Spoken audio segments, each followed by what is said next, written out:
الحمدللہ والصلاة والسلام علی رسول اللہ۔ کیا مسجد میں مانگنے والوں کو منع کر دیا جائے؟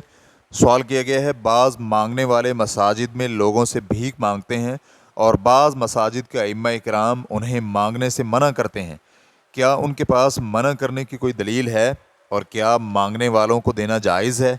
الجواب بعون اللہ سبحانہ وتعالی۔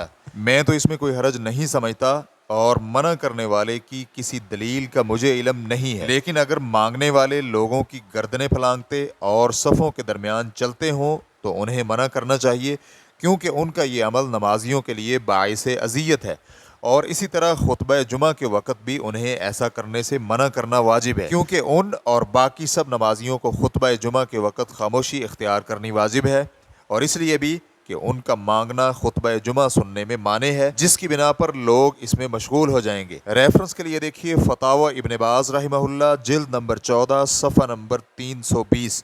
واللہ تعالی اعلم۔ اسلام QA ریکارڈنگز، مؤسسۃ الشیخ محمد صالح المنجد، المملکۃ العربیۃ السعودیہ، فتویٰ نمبر 46241۔ والسلام علیکم ورحمۃ اللہ وبرکاتہ۔